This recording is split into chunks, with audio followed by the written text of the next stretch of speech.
Welcome to the Effortless English Show with the world's #1 English teacher, AJ Hogue, where AJ's more than 40 million students worldwide finally learn English once and for all, without the boring textbooks, classrooms, and grammar drills. Here's AJ with a quick piece to help you learn to speak fluent English effortlessly. I'm AJ Hogue, the author of Effortless English. Learn to speak English like a native. Go to effortlessenglishclub.com. Join my VIP program at effortlessenglishclub.com. Effortless English Book Club today. Today's show continuing our second book of the book club, Rich Dad, Poor Dad by Robert Kiyosaki. Today we will learn Chapter 3 of Rich Dad, Poor Dad by Robert Kiyosaki. And of course, the purpose of this book is to teach us how to become rich, how to be rich. We're live on Facebook tonight. It's actually night here in Osaka, Japan, where I'm talking to you from. Welcome to all of you who are joining live. Now, as usual, with the live show, people watching live, I will come to your comments and your questions at the end of the show. We do comments and questions at the end of the show. So be patient while we learn Rich Dad, Poor Dad, Chapter 3, and then I'll answer some questions and comments later. So while I'm talking about Chapter 3, if you have questions, you might even write them down and then type them in later in the show. Let's do it. Let's start. Chapter 3. Rich Dad, Poor Dad, continuing with Rich Dad, Poor Dad. Let's learn more about money and getting rich. From Robert Kiyosaki, Chapter 3, the title, Mind Your Own Business. Mind Your Own Business. Now, immediately, this is an idiom, by the way, an American idiom. I don't know, if probably British too. It's very, very, very, very common, mind your own business. And so, Robert Kiyosaki is being a little clever, actually, with this title, because it has two meanings. It has two meanings in this chapter, mind your own business. So let me give you the two meanings of this phrase. Meaning number one means to focus on yourself. Focus on yourself, not on other people. Right? For example, someone starts to ask you a lot of personal questions. Hey, how much money do you make? What are you doing? And they're really like focused on personal information about you. You could tell them, mind your own business. Mind your own business. It means it's not your concern, right? You should not be asking me these questions. Focus on yourself. Focus on yourself. Stop trying to focus on me. Stop focusing on other people. Mind your own business means worry about yourself, don't worry about other people. Focus on yourself, don't focus on other people. That's meaning number one, the very general meaning. In this chapter, mind your own business, it can also mean, and what Robert Kiyosaki is saying with this chapter title, is to focus on your business, your real business, not your life in general, but an actual business that makes money, right? So he's saying mind means focus on and take care of. Focus on and take care of. So he's saying focus on and take care of your own business. So this means in a general way, it means focus and take care of your own life. But very specifically, it also means focus and take care of a business, right? A business for making money. Your business for making money. Okay, then the first statement of Chapter 3 says, the rich focus on their asset columns, while everyone else focuses on their income statements. So now we're learning another difference between the way rich people think and everyone else. So he's saying that most people focus on their income, right? How much money's coming in, usually from a paycheck. How much are you getting paid? That's your income. That's what most people focus on. They think that's number one, most important. He's saying rich people do not focus on that as number one. For rich people, number one is their asset column, their assets, how many assets they have, increasing their assets. The rich are more focused on increasing their assets rather than just focusing on how much money's coming in. Now, of course, when you increase assets, it also does increase your income. Then moving on for the chapter, he tells a story about Ray Kroc, the founder of McDonald's. Kind of founder, co-founder, we might say. He bought it from a couple of brothers, but then Ray Kroc really created the McDonald's system and made it into a huge business. And the story in the book here, Robert tells us a story that one time Ray Kroc, founder of McDonald's, gave a speech to business students in Texas. And after the speech, they went out to eat together, and they had a kind of a nice casual conversation. And during the casual conversation, Ray Kroc asked the students a question. He said, "What business am I in? What's my business?" And all the students laughed. Ha ha ha ha, yeah. They thought he was joking because everybody knows that McDonald's sells hamburgers. So he kept asking them, "Come on, tell me, what business do you think I'm in?" And finally one student says, "Well, you're in the hamburger business. Of course, everyone knows you're in the hamburger business. Stop joking." And then Ray Kroc says, "Well, I knew you would say that, but you're wrong. I'm not in the hamburger business. I'm in the real estate business." And the students were like, "What?" And then Ray Kroc explained that while McDonald's does make a lot of money from selling hamburgers, of course, and food in general, they also own a huge amount of real estate. In fact, when this book was written, Rich Dad, Poor Dad, it says that McDonald's is the number one biggest real estate company in the world, meaning they own the most land. Not size, but in terms of how much the land is worth, how much money. More than the Catholic Church. And that's a lot.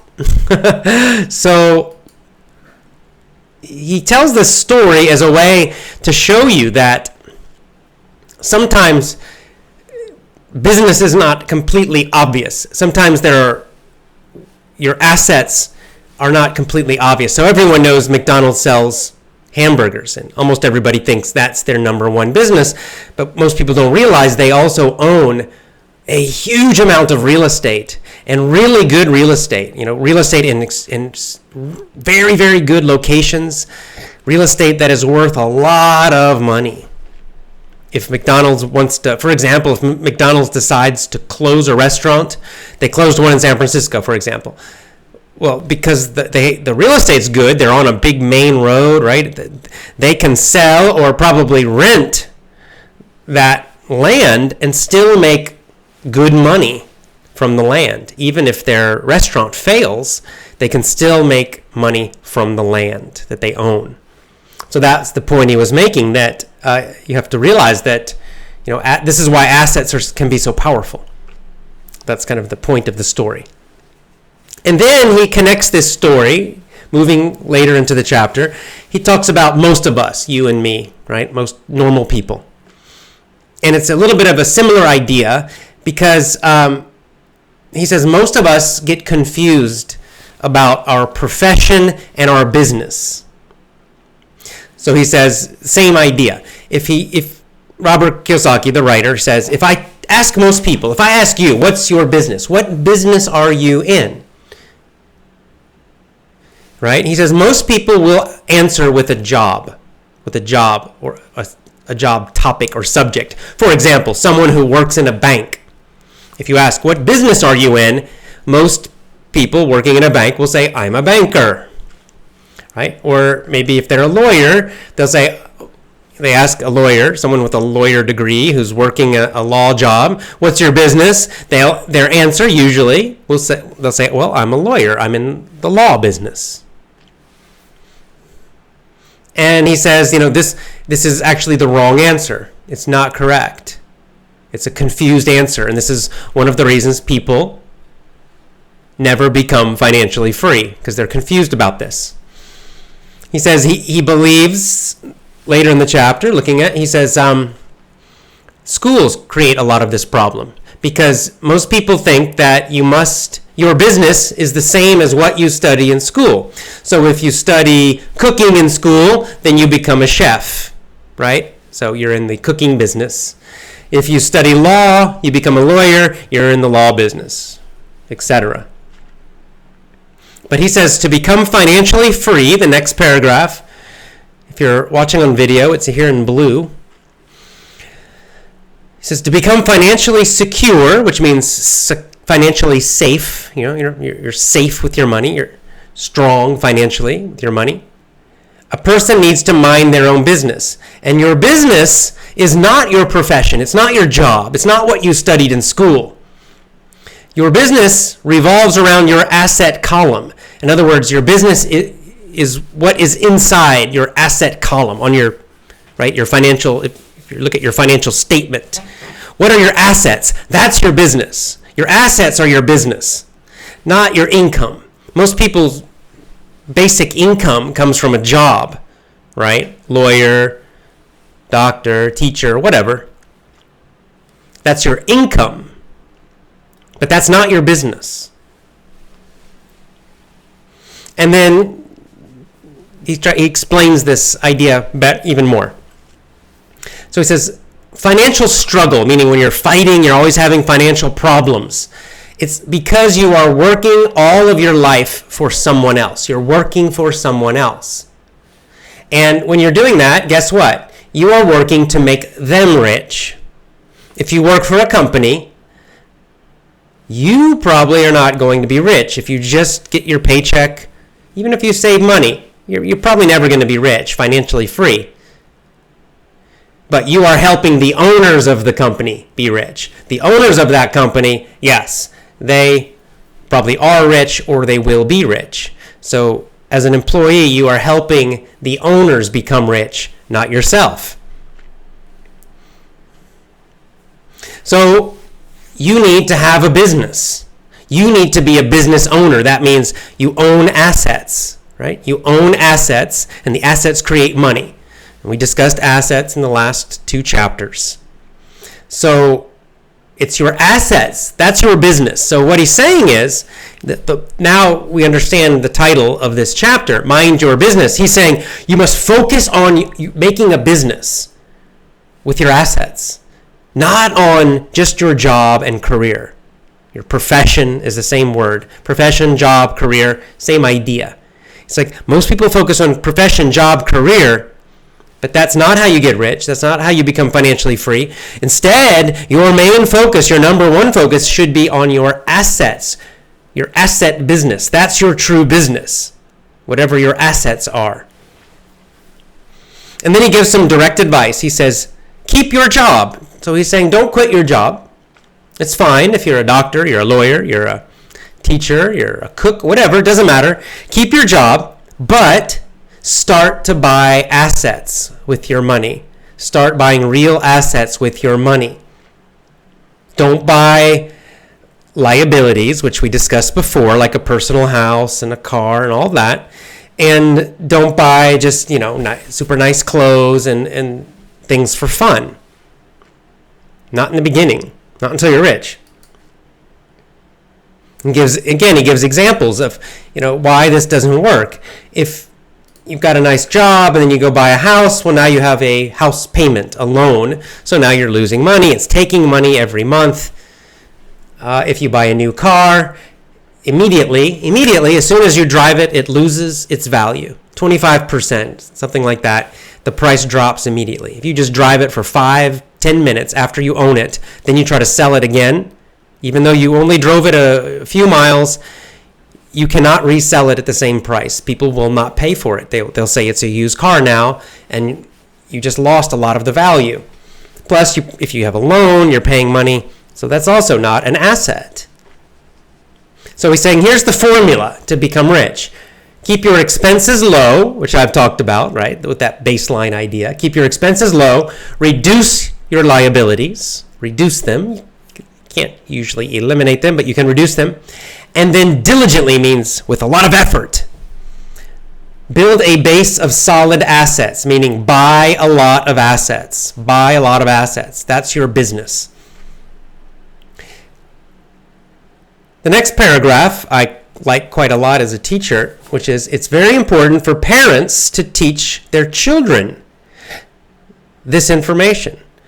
The children need to learn the difference between an asset and a liability. And here's something I talked about on an audio podcast recently. Get your children to start building assets before they leave home, before they leave, grow up, right? Before they're completely adults and independent. When they are with you, in the house still with you, that's when they should start building assets, buying assets, or creating assets. You should teach this to them, and by the time they're teenagers, they should already own assets. They should already understand this information already. They should own some assets already. They should be focused on building more assets. That this is like the best gift financially that you can give your child, much better than a college degree or anything like that. Okay, and then of course the common question people ask a lot, he answers it in the next section here, this dark section if you are watching on video. He says, what's an asset? What's a real asset? And he gives some examples, the common examples. Number one, a business is an asset. And specifically a business that you do not have to work in every single day, right? So it's a business that's not a job. So it's a business where in the beginning when you start it, you might have to work a lot. In fact, you probably will have to work a lot. But eventually, when that business can run itself for a while, you can hire a manager, you can hire employees, or you can use software, computers to run the business while you are taking a break or on vacation or doing anything else, then it's a true asset. So a business is an asset. Stocks are an asset. A stock is basically part ownership of a company. Bonds are loans, but you are loaning the money. You're loaning the money to a government or to a company usually, and then they pay you back with interest. His next example of real estate is real estate. Income generating real estate. That adjective is very important. Income generating means income creating. So it's real estate, a house, an apartment, even land that you own that has income. So it means that it's paying you money every month or every quarter. Another example of a real asset would be royalties from intellectual property. And he gives examples. For example, music. If you write a song and it becomes popular, people buy the song or people play the song, they pay you. They pay you every time the song is played on the radio, in a movie. You get a little payment. So, this is how a lot of musicians make money. Musicians who are now very old, maybe 70 years old, like the Rolling Stones, right, or Paul McCartney, he's still getting money from the Beatles music. Paul McCartney is. People are still buying Beatles albums and records, and also if they play a Beatles song in a movie, they pay the Beatles company, so Paul McCartney gets money still. That's called a royalty. Books have royalties. If you write a book, then that book can continue selling for years and years and years, for a very long time possibly, and so you're constantly getting an income from it. That's also an asset.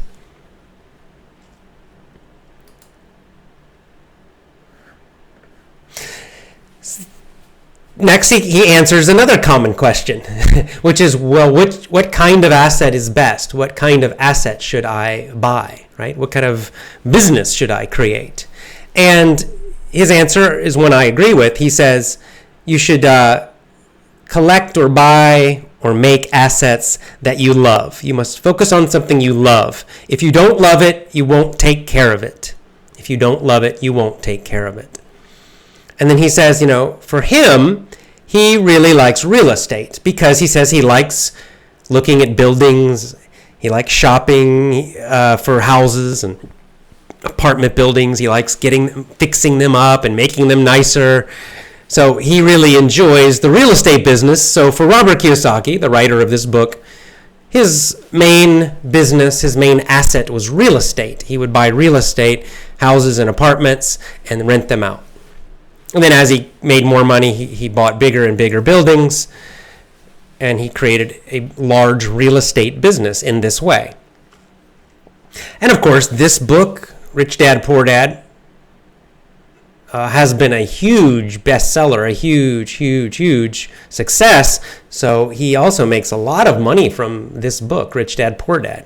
He gets royalties. Every time someone buys that book, he's getting a percent. So all his books are also assets.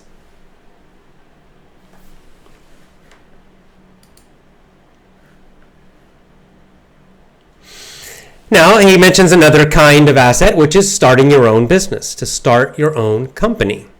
And it's a common question, should I start my own company? And he says, you should think about this. You should really think carefully and decide, should I start my own company or not? And he says it's not for everybody. Not everyone should do this. Not everyone should be an entrepreneur. Not everyone should start their own company because it's very difficult. It can be very, very difficult. It takes a lot of work, a lot of energy, a lot of creativity. And some people don't like it. It's too much for them. Other people love it. So you have to decide, do you think that's something you might love?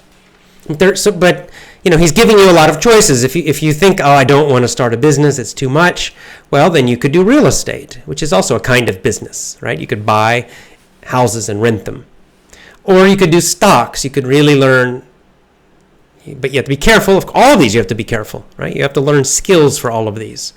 But you could learn how to buy and trade stocks and get dividend payments from it, or bonds, or royalties. You could create, you could write books or music or do other patents. It's another thing. You can invent something, and then sell it to a company, and then they'll pay you monthly for that. Lots of different ways. He says the reason this is important is once a dollar goes into your asset column, this means once you take a dollar, let's say you have an extra dollar, and instead of spending it on something, instead of buying something and it's gone, if instead you invest it, right? You buy an asset. Of course, you'll need more than $1, but it's just an example. That dollar then forever will work for you, right? This is what it means. Money starts to work for you. The best thing about money is that it works 24 hours a day, and it can work for generations. Keep your day job, keep your normal job. Be a hard-working employee, work hard at your job, but keep building assets. Continue to buy and build assets more and more and more and more, as much as you can. This is his advice. And he's right about this. Think about this. Let's think about the simple asset here of his book, this book, Rich Dad, Poor Dad. So he wrote the book. It was hard work probably to write that book. Okay, I can tell you it's hard work to write a book. So he had to do a lot of work. I don't know how many hours of work, but it was a lot probably. But here's the thing. He finally finished it, and then he started selling the book. And this was 20 or more years ago. I can't remember when this was published, but at least 20 years ago. So 20 years ago. So all the work he did 20 years ago, he's still getting paid for that work. He's still getting paid for the work of writing this book. Today, in 2018, 20 years or more later, this book is still creating money for him. You can see how powerful that is as an asset. His whole life, this book will be paying him money. He did a lot of work for a short time, but now he's done. He never has to work on this book again. He doesn't need to write the book again, right? This book is now an asset that will keep making money for him for years and years and years, and probably for, even after he dies, it's going to continue making money for someone, for his wife or someone else. I don't know if he has kids. So that's an amazing asset, right? It just keeps on working and making money, right? I bought the book, so he got money from that. I paid him. You bought the book, you gave him some more money. Good for him. That's great. So it's the same with real estate. You buy a house, and then you rent it out. So maybe in the beginning it takes a while to save the money, and maybe you have to do some work to fix the house, make it nicer, so you can increase the rent. But then finally you do that, and you start renting the house. So now every month you get money from that house for years and years. 5 years, 10 years, 20 years, 30 years later, that house is still paying you money. That asset is still paying you money, right? It's still giving you income. That's why assets are so important. Can you see the difference between that and a job? A job, you have to work right now to make the money. If you quit next month, the money stops, right? Nobody's going to pay you for not working. If you want to travel around the world for 1 year, imagine you want to do that. Take a round the world trip, big adventure.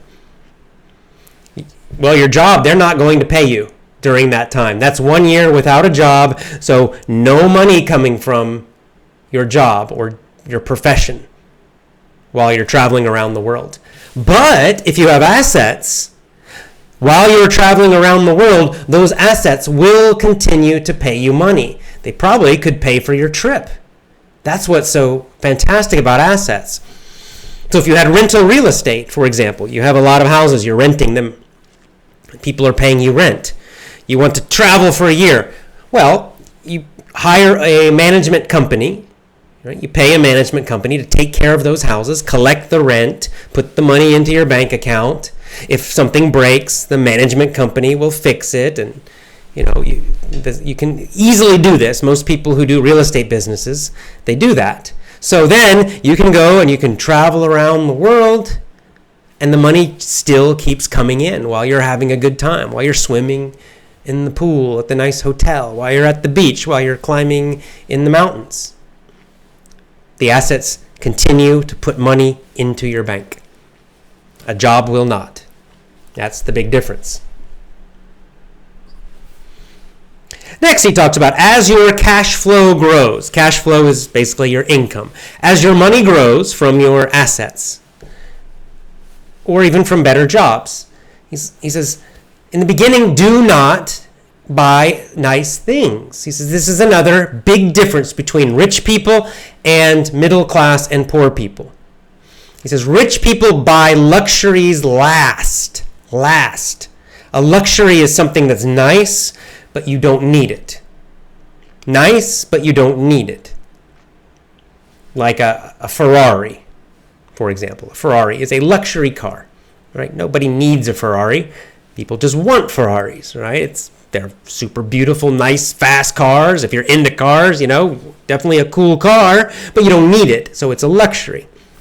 So he's saying rich people, of course, they do buy luxuries eventually, but they buy them last. They wait until they're rich. Then they buy that stuff. After they have assets, they buy the assets first. That's how people become rich. They focus on buying assets. They're wearing just normal clothes. They're driving the oldest, cheapest car possible. They're living in a super cheap place. You have no idea in the beginning that they're already getting rich. You have no idea. You could look at them and think, well, they don't seem rich. That's because all their extra money, they're buying more assets. They're reinvesting, investing and buying assets constantly. And then when their income from the assets finally gets really high, and they have plenty of money and they're financially free, then they might move into the big house. That's when they might buy the nice car or the really nice motorcycles or whatever. And he says the problem is the middle class and poor people, it's the opposite. If they get more money from their job, they suddenly get more money. They immediately buy luxuries first. Instead of buying assets and investing, they go buy nicer clothes. They go buy a bigger house. or a more expensive apartment. They go buy a nicer car. They buy jewelry, right? They start spending on luxuries immediately. That's the first thing they buy. But the rich people, luxuries are the last thing they buy. Good advice. He says the reason why do people do this, and he says because middle class and poor people want to look rich, right? It's appearance. They're trying to look rich. They're trying to appear rich. But in reality, they're just more in debt. He says, in reality, they're actually financially worse, right? Like right now, you get a little bit more money and you go buy a Ferrari. Let's imagine. Unless you were already rich, you probably had to get a loan for the Ferrari. Now you have a big debt every month to pay for that Ferrari. The other thing you have to get is car insurance, and car insurance for a Ferrari is very expensive. So now, actually, your financial situation is much, much, much, much worse. When you're driving around your Ferrari, lots of people might look at you, oh, that guy must be rich. That person must be rich. Look, they're driving a Ferrari. But in fact, maybe not. So he says the way to think about luxuries is they are a reward for becoming rich. They're a reward for investing and developing assets. The assets come first. The luxuries come at the end. And that is the end of chapter 3. So it's a shorter chapter, quite simple. And he's just going into a little more detail about this really basic formula. And he's getting a little more specific about buying assets. And he also gave some good advice that if you have a job, don't quit your job, right? And I agree. You need income. You need income. In the beginning, if you don't have assets or you don't have enough assets, then if you quit your job, you have nothing. You have no income. You can't save. It's a bad idea. So certainly do your job. And if you like your job, maybe you'll never quit your job. That's fine too. He's just saying that as your income comes in, you cut your expenses and you start buying these assets, the ones that he mentioned. And he gave some examples of the different kinds you can do.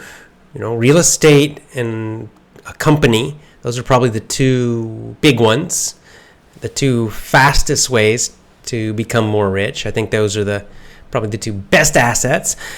The intellectual property, the royalties, that's also a good one if you're creative. If you're more of a creative person, the royalty one is actually not a bad idea. You can invent something, or you can write, or you could do photography, you could do music. And now, of course, it's very competitive. It's not easy, but you can build assets that way also. All right. Why don't we go to our comments and questions about this chapter, and let's see what we got. And right away we have, yes, Sukar has the comment, many are rich in appearance only. That is absolutely true. That is, I don't know what the percent would be, but there are many people who appear rich who are not really rich, not according to our definition from Robert Kiyosaki. In other words, they're not financially free. I've seen a lot of these kind of people where they have a very, very, very large house, and maybe they have very expensive cars, and they dress in the very expensive fashions and things like that, but they are dependent, right? They're working a job, so they're making good money from the job. But if they lose the job, then the house, the car, everything gone very quickly, right? They're because they have no assets. They only have their job, that job income. So they're not financially free and secure. And in fact, many are actually using debt. They're using loans for all of these things. So they have this big, huge house, but they also have a big, big house payment every month, right? Because they have a big house loan. They didn't just buy that house for cash. No, they have a huge loan on the house. And the same with the really expensive cars. They've got huge loans for those cars. And so this is why, I saw this, by the way, growing up. I was growing up in the 80s, which was a really good economy in the United States. And lots and lots and lots of people in my town, their families, usually the husbands, the men were working at big companies, these big company jobs, and they bought these large houses and very nice cars and all these things. But then what happens is later the economy got worse and these companies started to cut employees. A lot of these companies cut their employees to save money. And suddenly these people lost their jobs, and of course they tried to get new jobs, but they could not get new jobs at the same level, right? The new jobs paid less money. And so these people who looked rich, suddenly they were not making enough money to pay the house payment, the house loan. They were not making enough money to pay for those expensive cars. So they lost all of it. They lost all that stuff. And then it became obvious, well, they weren't really rich, right? Because they didn't have any assets. They didn't own any business assets of their own. It was only from the job.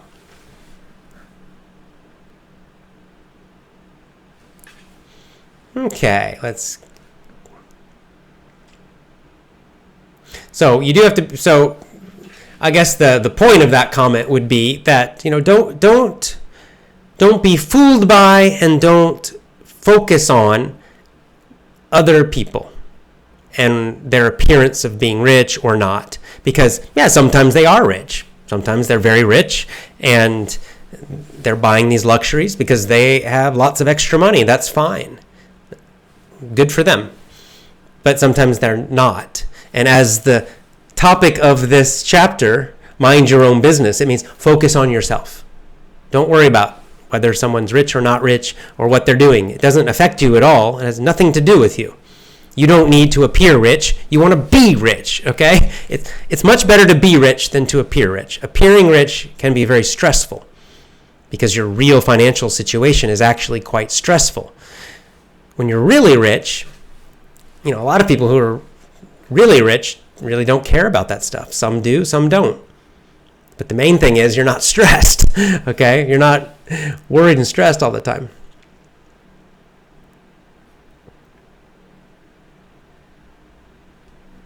Okay, Fernanda from Brazil. Hello, Fernanda again. Good morning from Brazil. I'll be sure to buy assets. Assets. This book is changing my mind, my life. Fantastic. I hope so. That's why I recommended this book as our next book club book, because I think this is important information. It's at a very big level, big philosophical level, but these beliefs, changing these beliefs and these ideas, it can change your life, because he's right. So many of us, we don't understand the difference between these two, and therefore we become dependent on our jobs. It's not that jobs are bad. Some people, most people like working jobs, and he's as he explained in this chapter, some people love starting businesses like I do, but some people are not. It's just not for them, and that's okay. That's okay. But even working a job and keeping your normal job, even if don't have a job, even if you're at home, like if you're a wife at home taking care of your kids and your husband's making money, well, same idea. Doesn't matter. You both can learn investing and buying assets together. It's this. Focus your energy on that. Your job pays for your business, right? You're taking that extra money from your job and you're buying assets. Your job is making you rich. That's how your job makes you rich. Not by just getting the money, but by taking that money from your paycheck and buying assets with it. Then your job makes you more financially free. And see, the nice thing about that too, a good benefit of that, as you become more financially free, your job, in my experience, your job becomes less stressful and more enjoyable, because you realize as you have more and more assets, or as your expenses drop lower and lower and lower, your financial stress goes down, and you realize you're not stressed about losing the job so much. You're not afraid to lose the job. Maybe you don't want to lose it, maybe you like it, but you're not afraid to lose it. And when you lose the fear, the job becomes much more enjoyable. You actually might do a better work because you'll be so much more confident at work. You won't be afraid of your boss anymore. If your boss treats you badly, you just say, well, bye, see ya, I don't need you. So you become much more fearless at work. It's a good feeling.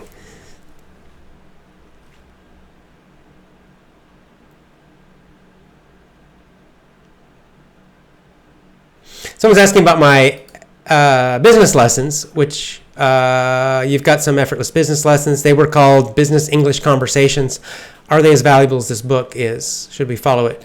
Well, actually, that course is retired right now. I did that course with my dad, with my father, and he has retired the course because he retired from business. He's done working now, so the course is not available. So I'll be doing business English topics just on the podcast, I think, on the show. Just keep watching or listening.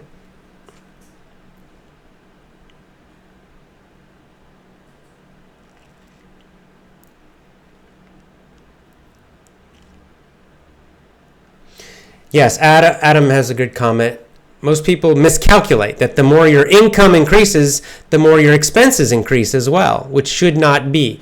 Exactly right. Exactly. And that Robert Kiyosaki really focused on that in chapter 2 a lot. That this is one of the big mistakes people make, most people, is that they get more money, they immediately start to spend more money. So maybe they're in the beginning, they're young, they're kind of poor. They make $500 a month. They spend $500 a month. Then they get a better job. Now they make $1,000 a month. What do? They spend $1,000 a month. And then they get, a few years later, they get a better job. Now they're making $2,000 a month. What do? Of course, they spend $2,000 a month. Then they get $3,000 a month, and they spend $3,000 a month. And the expenses always match the income. And this is why people never become free. Because as soon as they get more money, they spend more. Not on assets, not buying assets, not investing. They just on expenses or on liabilities. That's why they're in the rat race, that he calls it. It's a common phrase, rat race, right? It's just like they never escape financially to become free because, they even if they get a super good job, I saw this growing up a lot. People, maybe they're making $10,000 a month. That seems like a lot of money, but what do? They spend $10,000 a month. They're really not financially free, and even they're making a lot, they have a high income, which of course is nice. It's better than low income, for sure. But they're still not financially free because they're making $10,000 a month and they're still spending $10,000 a month, which means if they lose their job, everything's gone, right? Everything's immediately gone. So what's the smart thing to do? You're young and you're poor. It's normal. Don't worry about it. Don't get stressed about it. You're making $500 a month. You finally get a better job. Now you're making $1,000 a month. What should you do? Don't spend any more money. Stay in your same cheap, probably ugly, dirty apartment. Stay in there. I know it doesn't seem fun, but you're already living there, so you can handle it. So stay there. Don't spend any more money. Now you have an extra $500 a month. What do you do with that money? You save it, then you buy assets. You buy an asset of some kind. It might be stocks. It might be you start a business, a small business, a side business. It might be you start saving and go in to start doing a real estate business of some kind. Something, right? You're going to buy assets with that. Then later, you get a better job. Now you're making $1,000 a month. What do? You don't spend more money. Now you've got an extra $1,000 every month compared to where you started. That's $1,000 every month you can use on assets, to buy assets. Now you can really start buying assets much faster now. because now you have a good amount every month of extra money to invest, to buy assets. This, people, it's hard. It's not. You can handle it. Okay. It seems like in the beginning it's tougher, right? Because you want to just go get a better place and start having fun in the beginning. But the problem is you pay for it later. If you will have patience in the beginning, then later, 10 years later, you're going to be in a fantastic situation and the rest of your life is going to be fantastic. So it's better to be patient in the beginning and just live, I would say live lean. It means, live very, very cheaply, simply, until you have the extra money. Then you can have fun and enjoy it, but you got to be patient. People want it too fast. Yeah, to summarize, Valdenizio says, first step, hard working. Second step, save money. Yes. Third step, buy assets. If you want the 3 steps, very, very simply stated. First step, work hard. I agree. Second step, save money. Yes. And then the third step, when you have enough, buy an asset. And then repeat. Repeat these 3 steps forever.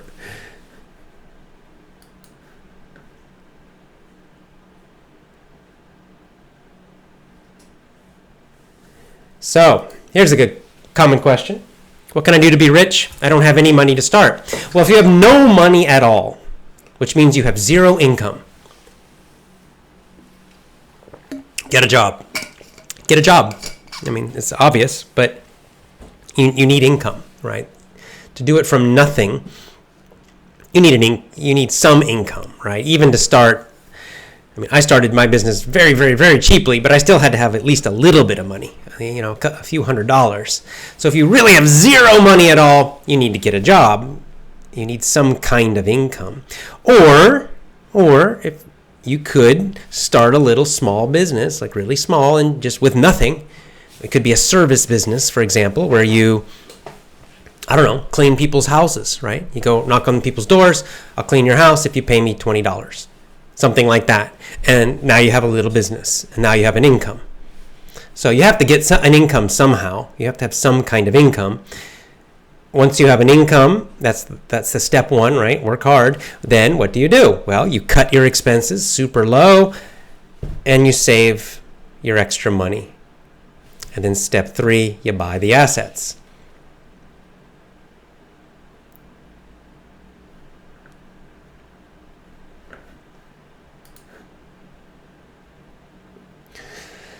Okay.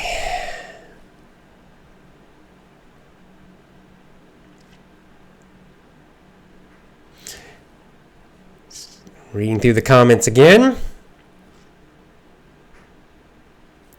Yeah, so I'm sorry if I pronounced your name incorrectly. Liciane?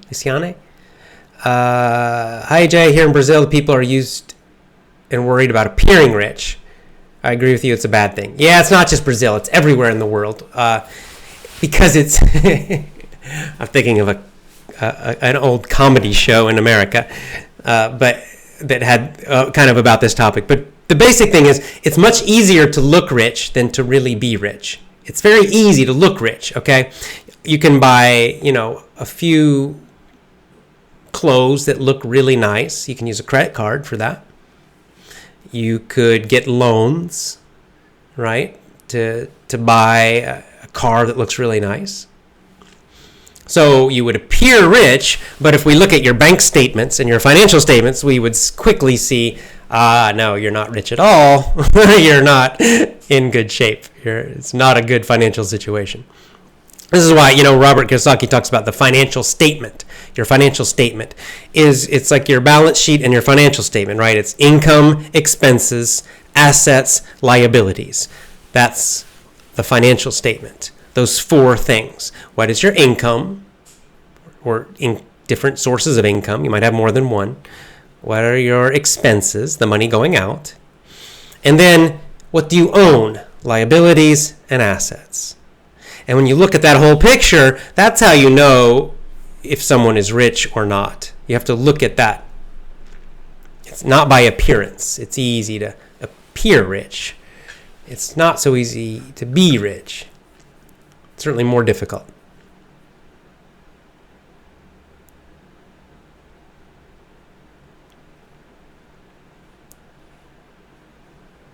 Okay, so we got another book club recommendation for the third book. Hi from Yangon, Myanmar. I liked Animal Farm very much. That was our first book for our book club. And this book too, how about Think and Grow Rich by Napoleon Hill? Put it on your list. Yes, I will put it on the list. A few people have recommended that book, Think and Grow Rich. Add it to our list. We got a long list now of possible books for our book club.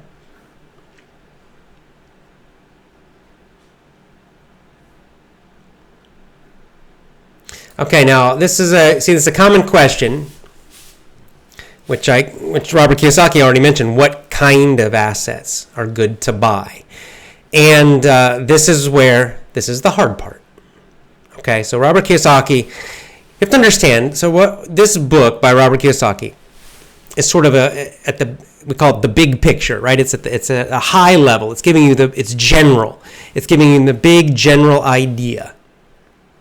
What this book is not going to do is tell you exactly what to buy and how to do it. He's not going to tell you which stocks to buy, at what price. He's not going to tell you exactly how to buy a house and fix it up and what location and how to get the loan and then how to make money from it. You're not going to get all those details. He's not going to tell you how to start a business and do the marketing and create your product or your service and sales and all of that. He's not. This book is not about that. So that's the next step. Your question, what type of assets are good to buy? Well, they're all good, but they all require skill. Okay, you have to learn more. So in the asset buying, that's why he recommended, and I agree with him, to actually focus on just one kind of asset in the beginning, because each kind of asset requires a lot of learning. Okay, a lot of learning, a lot of skills. To start your own business, that's a big thing. Okay, to start your own company, even a small side business, it's a lot of work, and there are many things to learn. Okay, you will need a few years to really learn how to start and keep and grow a successful business. And it's the same for real estate, okay? Learning about all the laws of buying real estate and renting it. How do you find a place that's a good location to rent out so you make money? How do you find a place that's a good price? How do you know if the house or the apartment is a good price? Is the price high or the price low? Are you getting a good deal or a bad deal? How do you know how to fix it and then get more money and charge more rent? How do you manage it, right? There are a lot of things to learn with real estate. So you've got to learn all of those things. You're going to have to read a lot more books, maybe take some courses, and then, of course, you're just going to do it also and start small in the beginning, and you're going to learn by doing. And you'll make some mistakes, for sure you will, but you'll get better and better as you go. It's the same with stocks, right? Some people do very well trading and investing in stocks, but again, it's very, very tough. There are lots of skills to learn, and even I'd say right now, it's quite high risk, although it's also high reward. But you gotta not only learn, what to buy at what price, when, and how to read the market or read what companies are doing, and also follow what governments are doing. And then you also have to know how to invest to cover yourself. So if the market crashes, how do you protect yourself? That's super important. You don't just buy and hope, right? Good investors don't do that. They have plans to protect themselves. So if the market crashes, they're still going to survive. So again, that's a lot to learn. So it's too much to try to learn all of those things at the same time. So this is why he says, pick one that you love. I agree with him. Pick one that you think is very interesting. For Robert Kiyosaki, for him, it was real estate. He loved real estate, buildings, all of that stuff. So he was really interested in it. He thought it was fun. So real estate was the best asset for him. For me, it's not. I don't like real estate. I don't care about that. I never have cared about it. The process of buying a house to me seems really complicated, and just not interested in it, and zero interest for that. So I don't invest in real estate. Like, for me, it's businesses. I like starting businesses. I'm an entrepreneur. Effortless English is my main business, and have, a couple others, and I have some other assets like royalties from my book, things like that. I like because for me it's more creative. So I like the more creative types of things, which are more like royalties and business.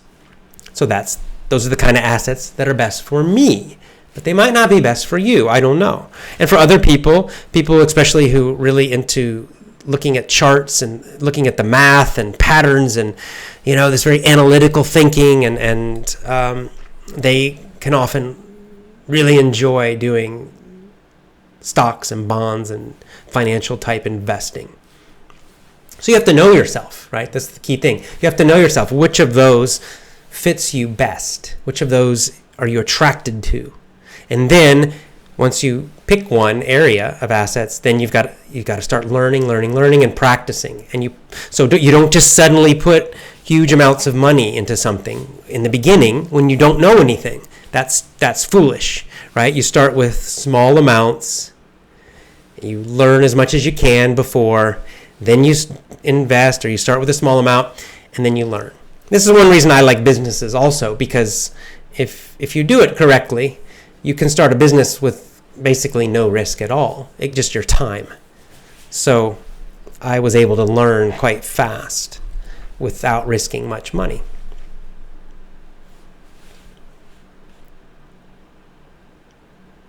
And related, Fernanda is asking, do you think being an entrepreneur is a natural gift?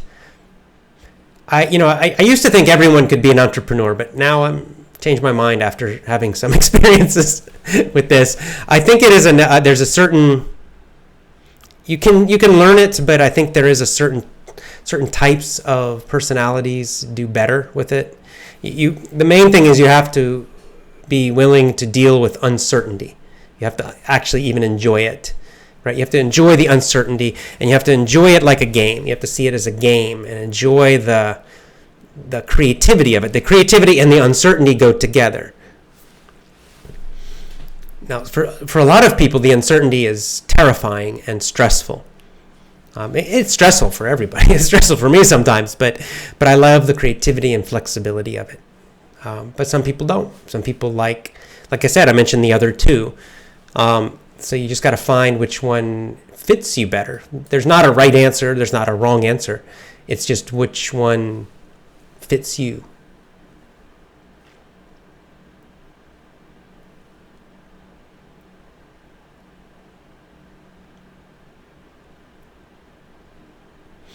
Okay, here's a question. Jamal. Hey, Jamal. From Morocco. I'd like to start a business, but I don't know how to hire people helping me. Yeah, it's a challenge. Can you show me what to do for that? What is it? What's the name of the book? Brad Smart. There's a guy named, I think his name is Brad Smart. Let me look up on my computer, actually, and see. There's a good book I was going to recommend to you about how to interview people and hire people well. Top grading. Ha-ha! So that's it. Yes, his name is Brad Smart, and it's called Top Grading. Is that his company? I think it's his company name, but I think he has a book about this. Top Grading. Maybe you can. I'll share my screen. 1 second. If you're watching, you can see it on here. Top Grading. Right here below my video. Right there. So here I'm moving my little cursor on here. You can hopefully see it on your screen if you're watching. If you're listening, it's Top Grading, and the man's name is Brad Smart. So he wrote a book, and he's got a whole company about this topic. Now, I'm actually not a good person to give you advice on this because I have designed my company so I don't have to have employees. I specifically did not want to deal with that. I know myself, and I don't manage people well. Like kind of like bigger picture leadership I quite enjoy, but like this everyday management, telling people what to do, checking to see if they did their work, I hate that. So I didn't want to do that, so I designed my business to have no employees. I don't have any. I use freelancers, independent people. Even Peter, who helps with my customer service, he's independent. He's not an official employee. So you can design your business. It depends on your business. I don't know what type of business, Jamal, you want to start. Some businesses definitely require employees. Things like restaurants often require employees. Although, a lot of restaurants are started by families, and just the family members work there in the beginning. So often when you first start, if you can avoid employees, do it. That's my best advice. I know some businesses require you have to hire some people. I know in the beginning you have to do it. But my best advice to you is avoid employees for a while in the beginning. Try to do it yourself with you and maybe family members in the beginning. If you can. Now, like I said, something like a restaurant definitely requires more than one person. You have to have someone cooking. You have to have someone serving. Right? That's at least two. So then, like I said, Brad Smart, top grading, he has good advice. That's what he focuses on. So read his books, read his reports. You might even contact him for advice. He can give you better advice than I.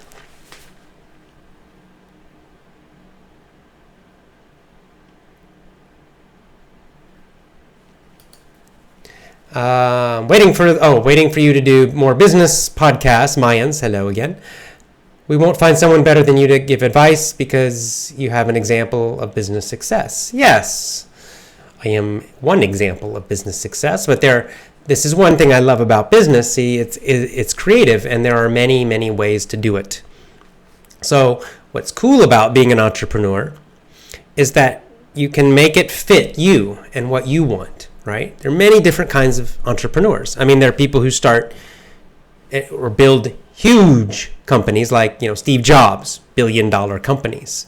That guy was a natural entrepreneur, but the kind of entrepreneur he wanted to be was, technology and large companies.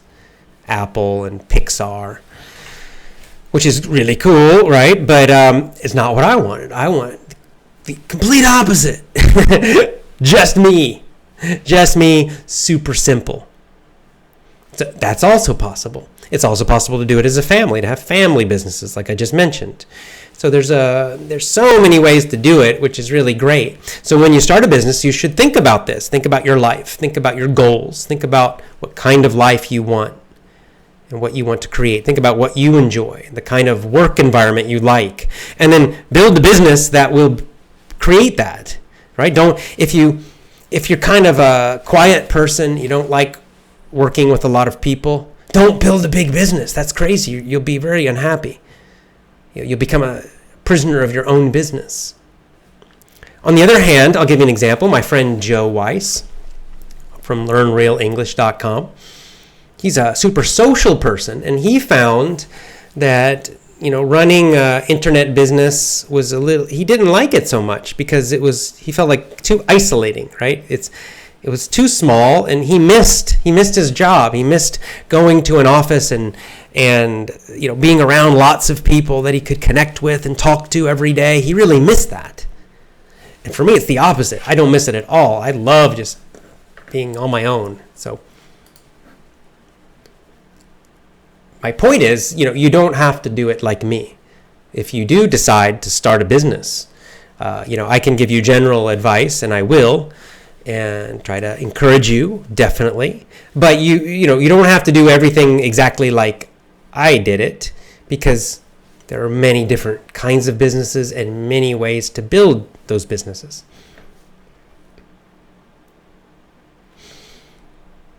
Here's a good question from Cardo. What business is good to start nowadays? I think you should just start. It's got to do two things. Number one, the test of Robert Kiyosaki. You should love it. You should really like doing it. It does not need to be your number one thing in life. That's not necessary. But you should at least really like it, because you'll be doing it a lot. You're going to be working very hard, especially in the beginning. So if you hate it, then what's the point, right? Why do it? The second is it should solve some problem, right? It should be useful to people. If it's not useful, if it doesn't solve problems for people, then nobody's going to give you money. Now, the problem they might solve is people are stressed and they just want entertainment. So that can be a big business, like, big movies, right? What are they doing? They're just entertaining. They're making you feel good. They're making you feel good. People are kind of stressed. People are tired. They just want to feel good and relax. So TV show, movies, that's a business. Now, for small businesses, I think the thing to do is to look at your own life, look at the problems that you have in life that you wish someone would solve, or look around you at general problems and find a problem you could solve for other people. That's the way you start a business. I think that's better instead of trying to pick like what industry is hot right now, because that changes all the time.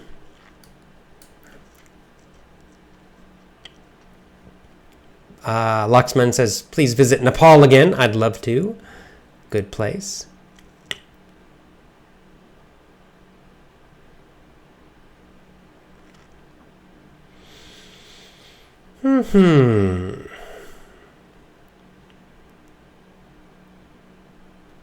Okay, so, I just answered this question. So it's a similar question from Hamza.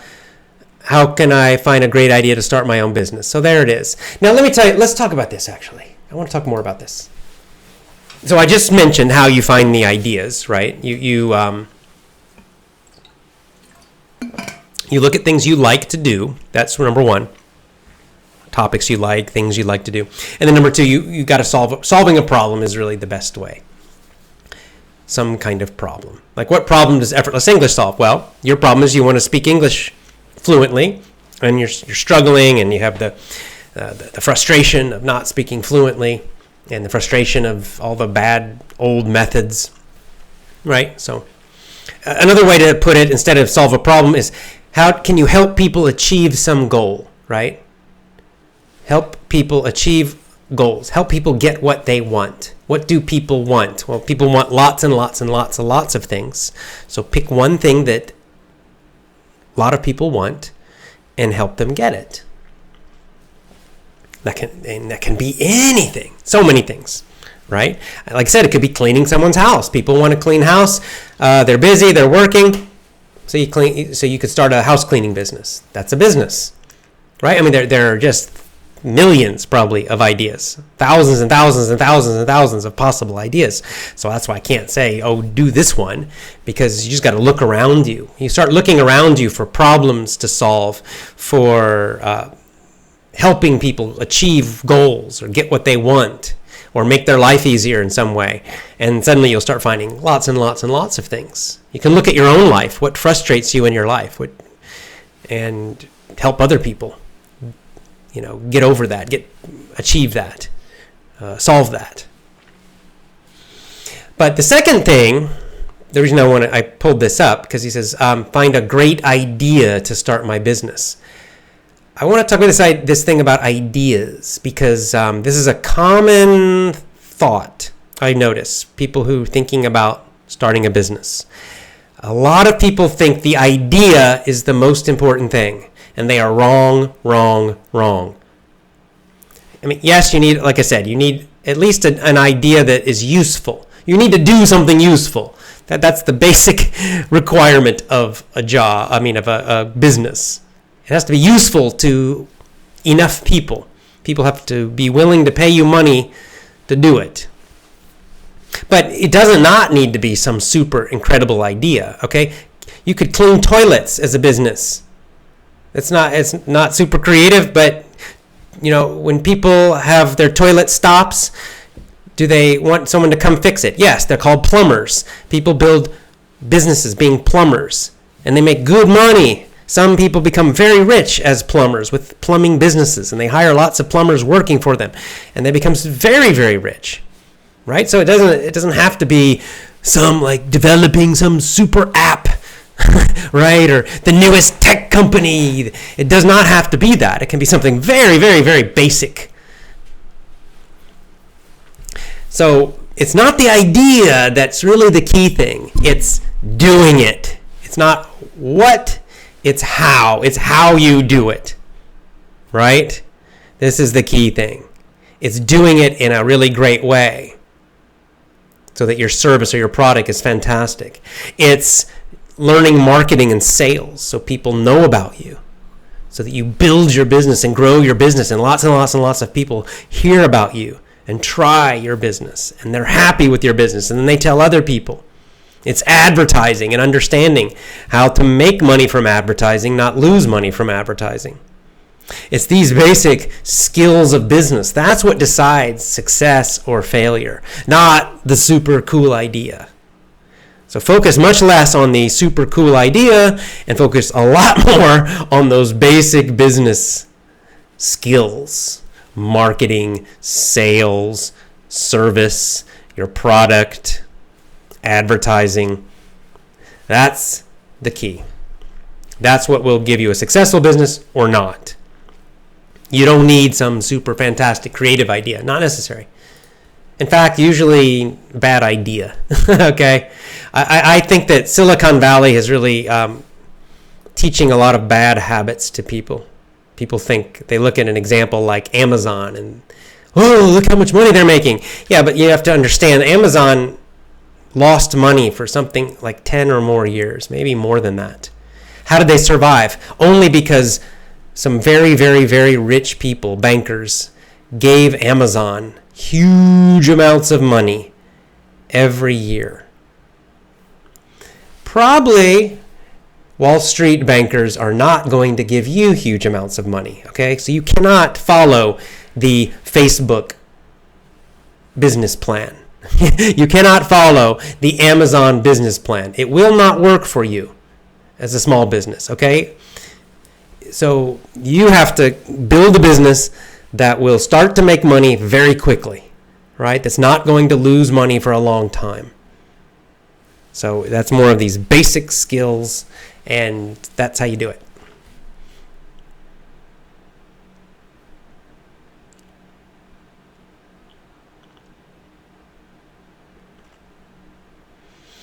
Okay, going back to our questions and comments. Just going through here. All right. Okay. Lots of people want to. Hey, if you want to practice English, you should just contact me on Twitter. I'll retweet to my followers.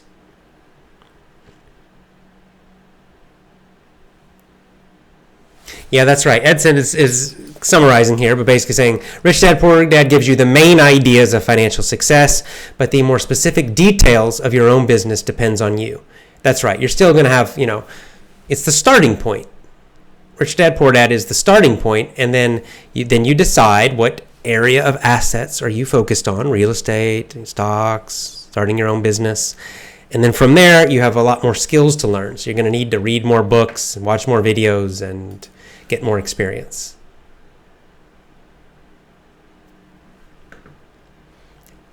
Jitendra with a common question.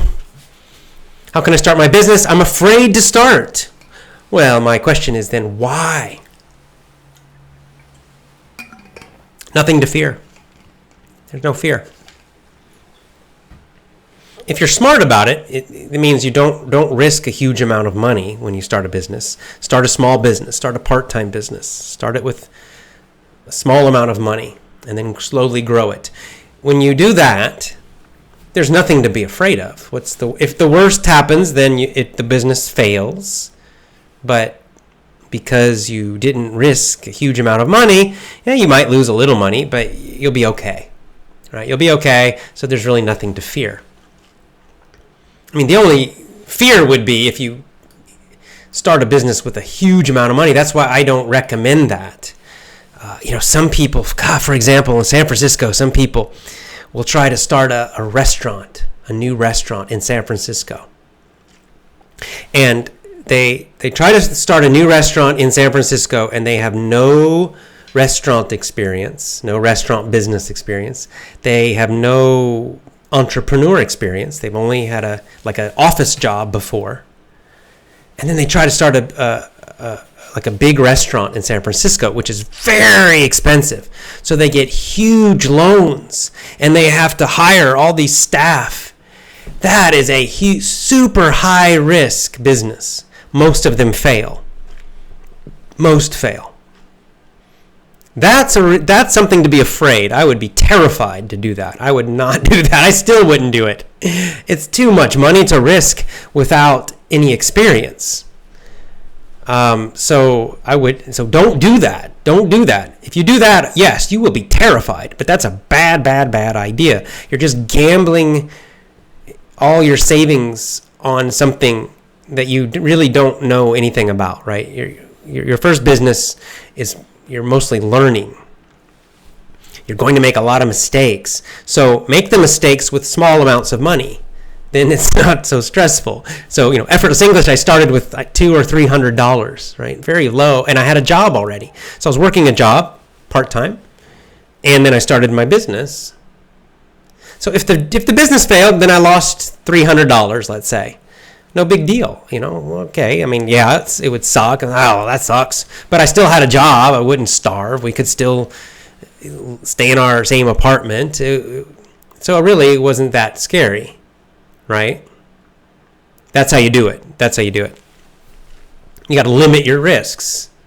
And especially the first time in the beginning when you really don't know what you're doing. So you have this learning time. That's how you avoid that fear, or a lot of the fear.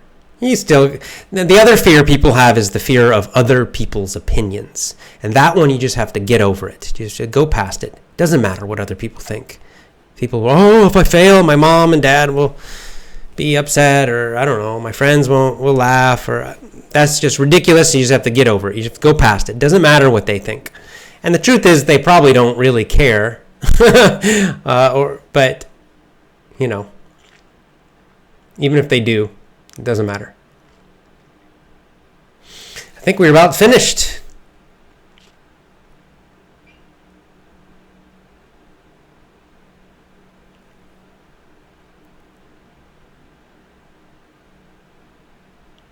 Oh, okay. All right. Ruslan with a question about Plato. That seems like a good last question. Plato. Going back to the Greek philosophers. Do you agree with Plato saying people are born with bronze, brass, silver, and gold inside? It's not possible to change. In other words, what Plato was saying, if you're poor, you're poor. If you're rich, you're always going to be rich. No, I don't agree with him at all. I think the time Plato wrote that, it was probably true because, although, not 100% true, but it was more true when he wrote that because I'm guessing that Greek society was more sort of stable, so the rich stayed rich. And in a way, the rich do stay rich, as Robert Kiyosaki's teaching us. But I don't think it's because of something inside they're born with. I think it's this knowledge that the rich teach their children these ideas, and the middle class and the poor don't. So if you're born middle class and you never learn these ideas, guess what? You just repeat what your parents did. So you get a little more, your income and expenses always match each other, and you also stay middle class your whole life. Or if you're foolish, then you can even go from middle class and you go downwards. So that's the problem, whereas people who are rich, I think a lot more rich parents teach their kids these ideas. They teach their kids to invest. They teach their kids to manage businesses. They teach their kids about money and how to think about money and how to use money. And that's why the kids are more likely to stay rich. As he said, it's more about keeping the money. That's what makes you rich, is keeping the money. It's not just getting it, it's keeping it. A lot of people get lots of money, but they don't keep it. We always use the example of actors and famous sports people. They get lots of money, but then they lose it. They also lose lots of money. So they get money, but they lose it. They don't keep it. So I think that it's really more about the knowledge and the skills I think that's the key thing. This is why it's important to teach your kids this stuff, right? So that even as you're doing it, train your children, have them learn with you. So then for them, it just becomes natural, right? They just think assets, liabilities, income, expenses. These are just natural thoughts and ideas they have from a young age. They seem completely normal to them. This idea that, oh yeah, okay, I'm going to take my extra money and buy assets and build assets and own assets, and that the assets are going to make more money, and then I'm going to buy even more assets. You train your kids at a young age, by the time they're teenagers, this is all automatic for them. Just seems natural, completely natural to them. And then they're much, much more likely to be financially free at a young age. So I think it's a great idea to teach children about this. I wish, we should teach children about money. Money is important in our modern society. We shouldn't avoid the topic because it is important. So it will not solve all your problems. It's not the key to complete happiness. No, it's not. But it is an important part of life. We spend a lot of our lives and a lot of hours focused on making money or keeping money. So we should do it skillfully. All right, guys, that's it. I hope you have enjoyed today's show, Effortless English Club Book Club, Chapter 3 of Rich Dad, Poor Dad. Next week, we will do Chapter 4. All right, well, thank you also for everyone who joined live. I appreciate you giving me your comments and your questions. So as always, on Twitter, you can ask me questions directly. AJ Hoge on Twitter, AJ Hoge. That's my Twitter. Send me a tweet, ask me a question, or give a comment. Also, I'm on Instagram now. On Instagram, I'm Effortless English Club. Effortless English Club on Instagram. All right. Have a great day. As always, go to effortlessenglishclub.com. Join my VIP program at effortlessenglishclub.com. See you next time.